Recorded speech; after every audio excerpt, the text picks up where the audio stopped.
اعوذ باللہ من الشیطان الرجیم، بسم اللہ الرحمن الرحیم۔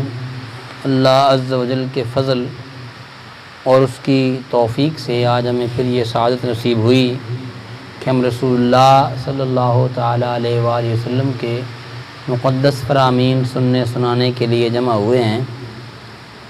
حضرت سیدہ اسماء بنت ابی بکر رضی اللہ تعالیٰ کی حدیث براوی ہے، فرماتی ہیں کہ رسول اللہ صلی اللہ تعالیٰ علیہ وآلہ وسلم کے زمانہ اقدس کے اندر سورج گرہن لگا، گرہن بھی جسے کہتے ہیں۔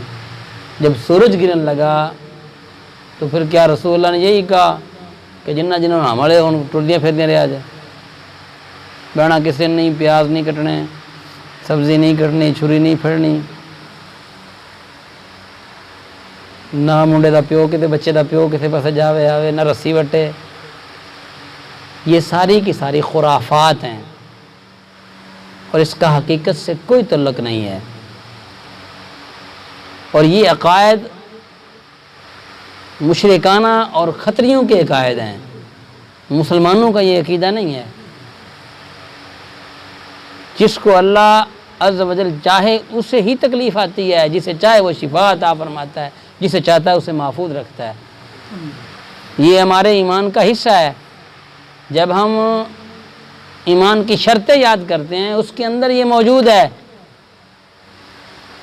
کہ والقدر خیرہ و شرہ من اللہ تعالی، ہر قدر خیر کی اور شر کی اللہ کی طرف سے ہے۔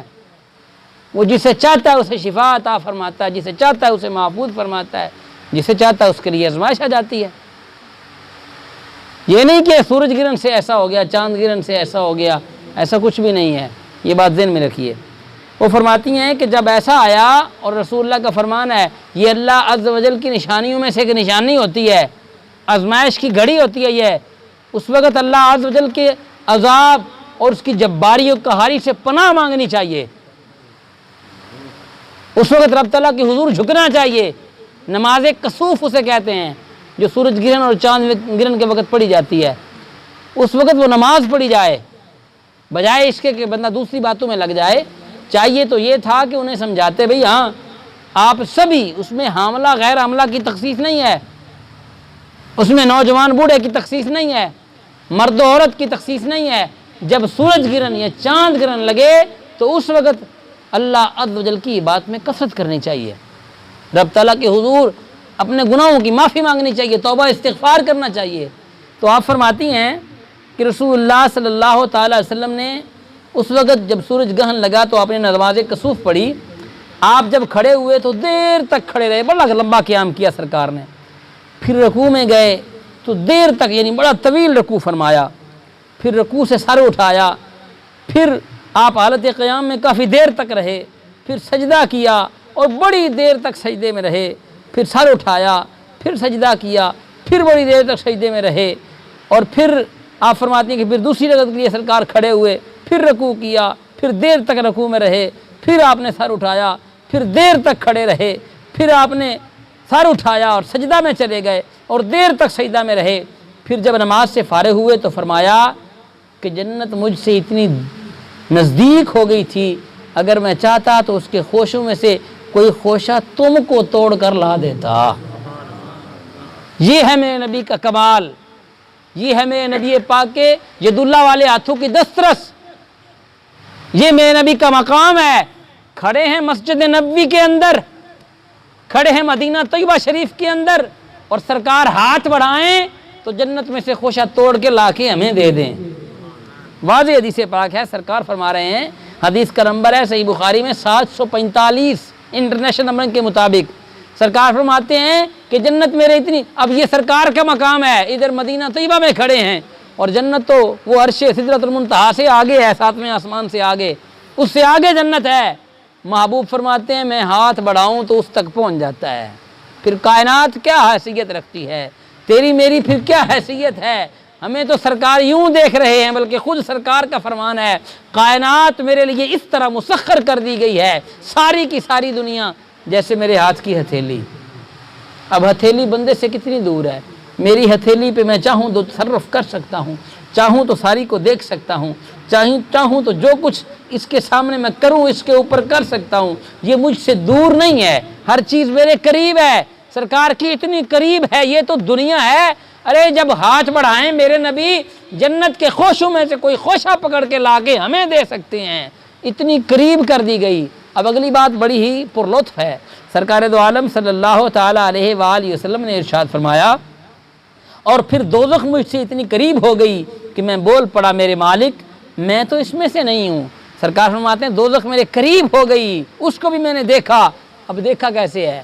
ایک تو یہ ہے کہ بندہ یوں ایسے چلتے ہوئے راہ میں جاتے کسی کو دیکھ لیا، یوں جاتے ہوئے گاڑی پہ جا رہے تھے، بائک پہ جا رہے تھے، یا کہیں پہ بندہ ویسے گزر رہا ہے سائیکل کے اوپر یا پیدل جا رہا ہے، یوں دیکھنا کسی چیز کو اور ہے۔ اب ذرا دیکھیے سرکار نے کیسے دیکھا ہے۔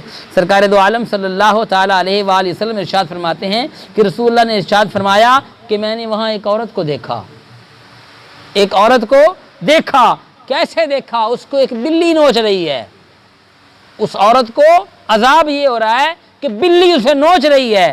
تو صحابہ عرض کرتے ہیں یا رسول اللہ کہ اسے کیوں وہ بلی نوچ رہی تھی؟ تو سرکار دو عالم صلی اللہ تعالیٰ علیہ وآلہ وسلم نے ارشاد فرمایا اس عورت نے دنیا کے اندر اس بلی کو باندھ کے رکھا۔ اب جو پالتو جانور رکھتے ہیں نا، یا گھروں میں جنہوں نے جانور پالے ہوئے ہیں، بھیڑ بکریاں یا گائے بھینسیں جو بھی ہیں، اب یہاں میں نے سنا کہ ایک بندے نے کہہ رہا تھا وہ گاؤں میں مار ہو گئی تھی، جا کے جنگل چھاڑ آیا۔ وہ ایسی باتیں ماں سننے تک ہیں، میرے خیال میں ایسا کوئی حقیقی واقعہ نہیں ہوا ہوگا کہ ایسا کچھ ہوا ہوتا ہے، ایسی کوئی بات ماں سنی سنائی باتیں ہی ہیں۔ لیکن اگر کسی نے ایسا کیا ہے تو بہت بڑا جرم کیا اس نے۔ جو چیز آپ کے ملک ہے اس کی حفاظت کرنا آپ کی ذمہ داری ہے، آپ کا وہ مال آپ اسے ضائع نہیں کر سکتے۔ اس لیے حکم ہے جب کوئی جانور اگر بیمار ہو جائے، مار رہا ہے تو اسے ذبح کر دے، حرام نہ ہونے دو اسے کہ یہ حلال مال کو ضائع کرنا ہے۔ اس کے لیے حکم ہے کہ اس کو ذبح کر کے کھا لو، ضائع نہ کرو اسے۔ یہ مثال کے طور پہ ایک بندے نے مسئلہ پوچھا ابھی پچھلے دنوں میں کہ وہ جی ساڑی پیڑ نو کتا پہ گیا ہے، اس نے اس کو وہ اس کی ٹانگ کے اوپر کاٹ کے اس کی گوشت نوچ کے کھا گیا۔ اب کیا کریں؟ اس کو بھیڑ کو ذبح کر کے اس کو دبا دیں؟ کہ اللہ کے بندے پاگل ہو گئے ہو، جو گوشت اس کے دانتوں کے ساتھ لگا اس کو ذبح کرو پہلے، پھر جو گوشت اس کے دانتوں کے ساتھ لگا ہے اس کو کاٹ کے پھینک دو، باقی سارا حلال مال ہے اسے ضائع کرنا حرام ہے، ضائع نہیں کر سکتے آپ۔ اس لیے جس کے بندے کے ملک میں کوئی جانور ہے اس کی حفاظت کرنا اس پہ ضروری ہے، چاہیے کہ دن میں کئی بار اسے دکھائے، کھانا پانی اس کو دے، وہ کہیں ایسا نہ ہو اس کی دوائی اسے لے ڈوبے۔ تو وہ فرماتے ہیں سرکار کہ اس نے بلی باندھی رکھی، بلی کو باندھ لیا، پھر اس نے پانی دیا نہ اسے کھانا کچھ دیا، وہ بھوکھی بیچاری مر گئی۔ اب اس کو سزا یہ ملی کہ میرے نبی فرماتے ہیں سرکار نے یہ بھی دیکھا، یہ ایسی نظر ہے میرے نبی کی، یہ نگاہ نبوت ہے۔ سرکار جہاں چاہیں دیکھ سکتے ہیں، سرکار چاہیں جنت کو بھی دیکھیں، سرکار چاہیں دوزخ کو بھی دیکھیں، دوزخیوں کو بھی دیکھیں، جنت کو بھی دیکھیں، جنتیوں کو بھی دیکھیں۔ پھر یہ مدینہ کہاں دور ہے، پاکستان کہاں دور ہے، نظر اٹھائیں سرکار ہمارے اس محفل پاک کو بھی دیکھ سکتے ہیں۔ اور سرکار الحمدللہ بفضلہ تعالی اللہ کی عطا سے دیکھ رہے ہیں، سرکار جانتے بھی ہیں، سرکار دیکھتے بھی ہیں۔ یہ میرے نبی کی عطا ہے، یہ میرے نبی کو رب تعالیٰ نے طاقت اور یہ معجزہ عطا فرمایا ہے۔ اللہ عز و جل ہمیں رسول اللہ صلی اللہ تعالیٰ علیہ وآلہ وسلم کے فرامین سننے، سنانے، یاد رکھنے، ان پر عمل کرنے اور ان کو آگے پھیلانے کی ہمیں توفیق عطا فرمائے۔ وما توفیقی الا باللہ، وآخر دعوانا